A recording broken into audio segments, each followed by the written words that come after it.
Hello friend, પ્રશ્ન 5 અ માંગ્યા મુજબ ગણો. પ્રકરણ 12 એની અંદર એક કાણા પાડેલી આકૃતિઓની નકલ કરો અને સમમિતિની અક્ષ દોરો. અહીંયા જે કાણા પાડેલા છે એ તમને આકૃતિ અહીંયા દેખાય છે.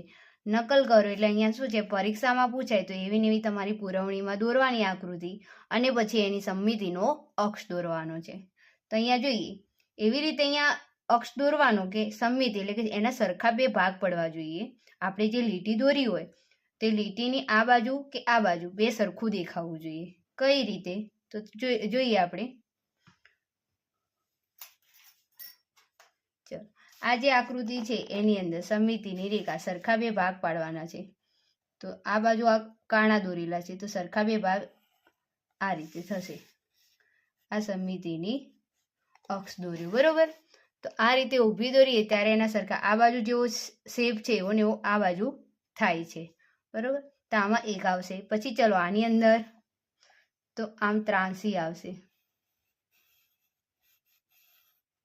આ સમમિતિનો અક્ષ. ત્રીજા નંબરની આકૃતિમાં આ રીતે આપેલું છે તો એની અંદર કઈ રીતે આવશે, આમ આડું આવશે. આડી રેખા દોરી એટલે સમમિતિનો અક્ષ આડો. અહીંયા પણ શું થશે, આડી લીટી જ આવશે. અહીંયા કઈ રીતે આવશે તો અહીંયા ઘણી રીતે થઈ શકે છે. કઈ રીતે તો તમે જોઈ શકો છો, એક ઊભી રેખા, પછી એક આડી રેખા, એક ત્રાંસી રેખા થઈ શકે. કેમ કે આ બે છે એટલે માટે. આમ બી થઈ શકે અને આમ બી થઈ શકે. એને આ રીતે ફોલ્ડ કરીએ તો ત્રિકોણાકાર થઈ શકે છે, બરોબર. તો આમાં આટલી બધી રેખાઓ થઈ 4. આ બાજુ છે આ રીતના કારણા આપેલા છે તો આમાં એક ઊભી જ આવશે. શું થશે, ઊભી જ આવશે.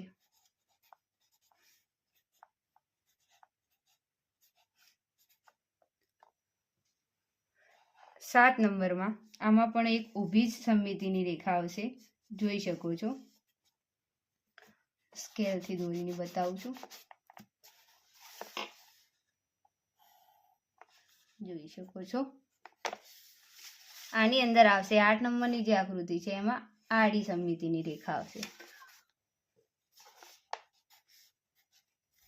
તો અહીંયા દોરાઈ ગયું છે.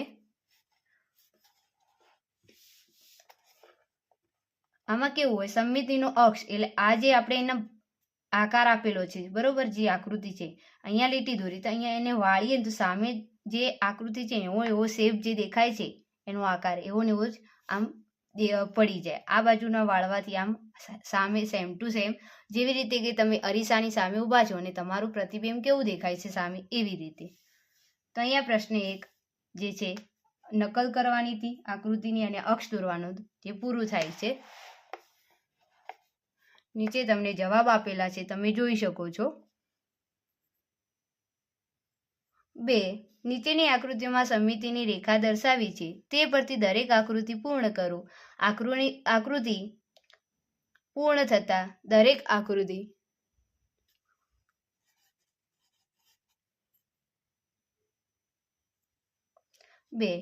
નીચે આકૃતિઓમાં સમમિતિની રેખા દર્શાવી છે તે પરથી દરેક આકૃતિ પૂર્ણ કરો.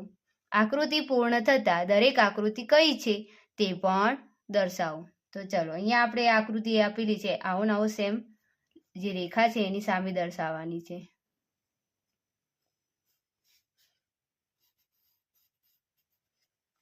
તો સામે દર્શાવી દીધી.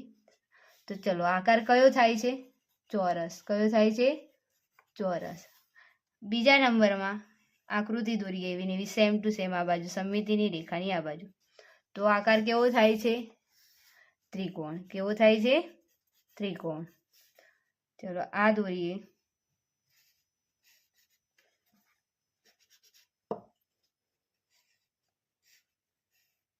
આ શું છે, સમબાજુ ચતુષ્કોણ. કયો આકાર થાય છે, સમબાજુ ચતુષ્કોણ. કેમ કે ચારે બાજુ સરખી છે.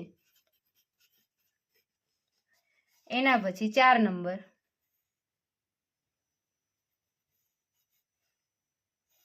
આ કેવો આકાર થાય છે, પંચકોણ.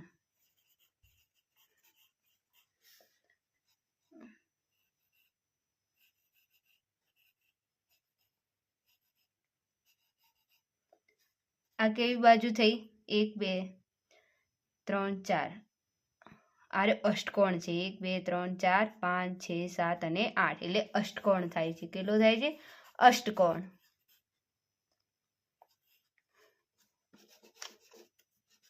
નીચે લખીએ થોડું. ચલો 6 નંબર.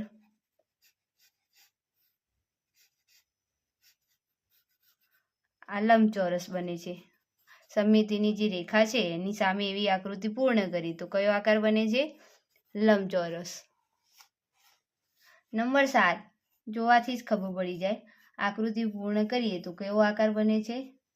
વર્તુળ. કયો બને છે? વર્તુળ. ચલો આ બાજુ આ કેવો આકાર બને છે? ષટકોણ. 1 2 3 4 5 6 બાજુઓ છે. આ બને છે ષટકોણ. તો અહીંયા પ્રશ્ન નંબર જે 2 હતો એની અંદર આપણે આકૃતિ પૂર્ણ કરી અને એના નામ પણ દર્શાવવાના હતા, જે દર્શાવી દીધા છે. તો તમે જોઈ શકો છો આ એના નીચે જવાબ આપ્યા છે, એ પણ તમે જોઈ શકો છો.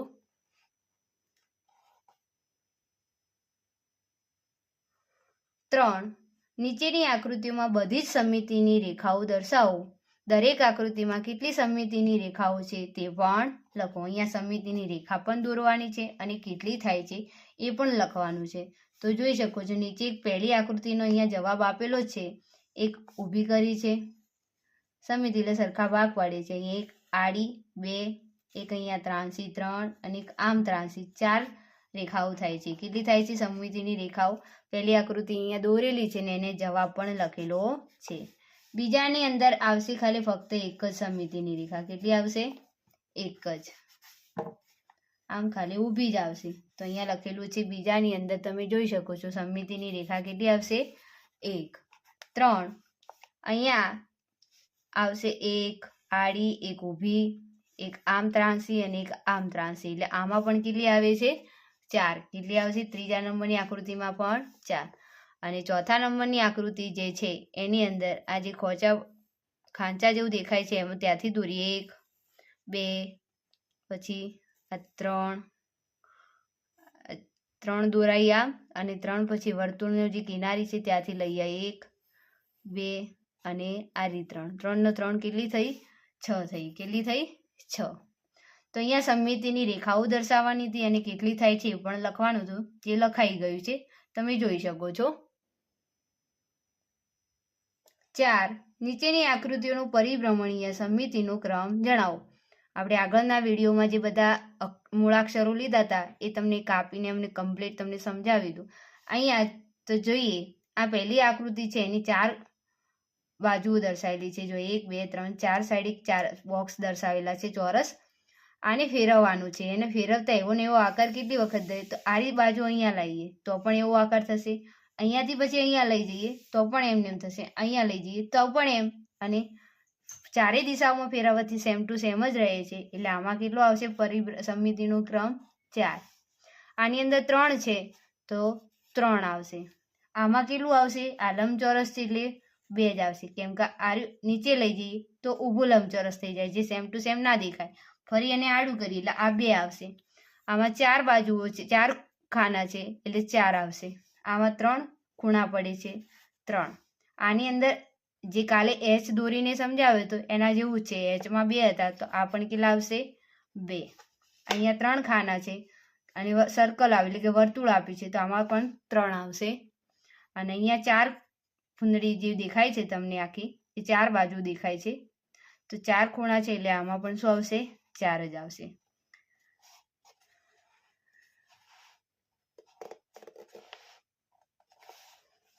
અહીંયા પ્રકરણ 12 નું સોલ્યુશન પૂરું થાય છે. હવે પ્રકરણ 13. 4 આકૃતિઓ આપી છે. એ 4 આકૃતિઓની અંદર આપણે બાજુ, ધાર અને શિરોબિંદુ જણાવવાના છે. તો પહેલી આકૃતિ આપી છે એને આપણે થોડી સરખી, જે સાપસીડી રમવા માટે તમે જે પાસું વાપરો છો એ પાસા જેવો એક આકાર આપ્યો છે, જોઈ શકો છો. તો આની અંદર બાજુઓ કેટલી છે? તો સાપસીડીના પાસાની અંદર કેટલા સુધી અંક આપેલા હોય છે? 6 સુધી. તો એ 6 નંબર સુધી આપેલું એટલે કેટલી બાજુઓ થઈ? 6. આ જે તમે એક આકૃતિ પિરામિડ જેવું દેખાય છે એની અંદર એક આ બાજુનો ભાગ, પછી આ બાજુનો ભાગ અને એક આ મેન આગળનો જે મોટો દેખાય છે પાછળનો ને આગળનો એટલે એમ કરીને કેટલી છે 3 અને નીચેનું જે તળિયું દેખાઈ રહ્યું છે એ તમને એટલે કેટલી બાજુ થઈ 4. એના પછી આ જે ત્રીજા નંબરની ચલો પહેલા આપણે પહેલી આકૃતિ પૂર્ણ કરીએ. આમાં 6 બાજુઓ હતી. ધાર કેટલી છે? ધાર એટલે જે આમ સપાટી કોઈ બી વસ્તુ હોય એની જે કિનારી આપ્યું હોય એની વાત કરીએ તો આની અંદર જુઓ તમે તળિયાની અંદર કેટલી ધાર છે 1 2 3 અને 4 અને ઉપરનું જે સપાટી છે એની પણ કેટલી છે 4 4 4 8 અને રાઉન્ડમાં ફેરવીએ તો પણ કેટલી થાય આ 1 આ 2 3 અને 4 4 4 8 ને 4 12 ધાર થઈ. અને શિરોબિંદુ એટલે ખૂણામાં જે ટપકા થાય છે કેટલા છે તો ઉપરના ભાગમાં 4 અને નીચેના ભાગમાં 4 એટલે કેટલા થયા 8. કેટલા થયા 8. આ આકૃતિની અંદર કેટલી ધાર છે 6 નીચેની 3 આજુબાજુની 3 ને 4 5 6 કેટલી થઈ 6 અને શિરોબિંદુ એટલે 1 2 3 અને 4. ત્રીજા નંબરની આકૃતિમાં જોઈએ બાજુઓ કેટલી છે તો બાજુઓની અંદર જુઓ આજુબાજુની 4 છે તળિયું 1 5 ઉપરનું ના દેખાય કેમ કે ઉપર ત્રિકોણાકાર જે દેખાય છે ને એનાથી ઢાંકેલું છે પિરામિડથી એટલે 4 ની 5 પછી આ જે પિરામિડ છે એની 4 બાજુઓ છે 5 ને 4 9 થશે. કેટલી થશે 9.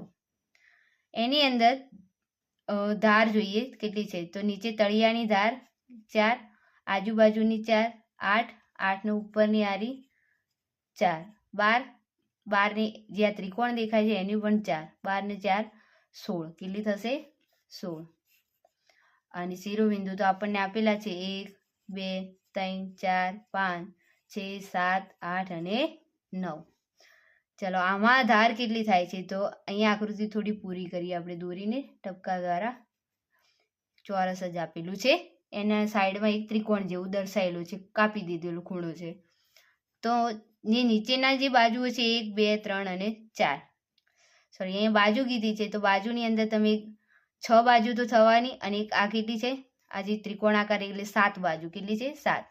હવે ધાર લઈએ તો નીચેની 4 આજુબાજુની 4 8 8 ને ઉપરની 4 12 12 ને આ ત્રિકોણની 3 એટલે કેટલી થઈ 12 ની 3 15. અને શિરોબિંદુ કેટલા થશે તો 1 2 3 4 5 6 7 8 9 અને 10. આ ખાલી જગ્યાઓ જે પૂરવાની કહી હતી આકૃતિ પરથી આપણે પૂરી દીધી છે. 2 અહીંયા શું કહે નીચે દરેક ઘન આકાર માટે 1 2 અને 3 માં 3 દેખાવ આપેલા છે આ તમે જોઈ શકો છો એના દેખાવ છે ને આકાર છે એમાં દરેકનો ઉપરનો અને બાજુનો દેખાવ શોધવાનો છે ઉપરનો અને બાજુનો સામેનું શોધવાનું નથી. તો ચલો આ જે છે કયો છે ઉપરનો છે કયો છે ઉપરનો અને આ પણ સેમ ટુ સેમ છે તો આ પણ કયો થશે ઉપરનો અને આ રહ્યો બાજુનો આપણને બાજુનો કહ્યો છે તો આવશે બાજુનો. ચલો બીજા નંબરની જે આકૃતિ આપી છે એમાં આર્યો થશે ઉપરનો ઉપરથી જોઈએ તો 1 2 3 ખાના સીધા જ દેખાય આ થશે બાજુનો આજુબાજુ કેટલા ખાના છે 2 છે એટલે આ બાજુનો થશે અને સામેની આકૃતિમાં 3 આડાની ઉપર છે એટલે તો આવશે જ નહીં આપણને તો ઉપર ને બાજુનો જ જણાવવાનો છે સામેનો જણાવવાનો નથી. ત્રીજા નંબરની આકૃતિમાં ઉપરથી 1 2 3 ને 4 ખાના દેખાય છે એટલે આ ઉપરનો આવશે અને બાજુની અંદર 1 2 3 આમ દેખાય છે એટલે આર્યો બાજુનો આવશે અને સામેનો આમ એલ આકાર થાય એટલે આર્યો આવશે નહીં. ઉપરથી એક છાપરા એમ આ બાજુ નાનું ચોરસ છે અને આ બાજુ મોટું લંબચોરસ છે એટલે આર્યો ઉપરનો આવશે અને બાજુનો કયો આવશે એકલું ખાલી ચોરસ જ દેખાય છે આપણને તો આ બાજુનો આવશે અને આ સામેથી ત્રિકોણ આકાર દેખાય છે સામેનો આવશે નહીં. તમે જોઈ શકો છો અહીંયા આ 4 આપ્યા તે પૂરા થાય છે. તો વિદ્યાર્થી મિત્રો અહીંયા પ્રશ્ન 5 નું સોલ્યુશન પૂરું થાય છે. નેક્સ્ટ વિડીયોની અંદર આપણે પ્રશ્ન 5 બ સાથે મળીશું.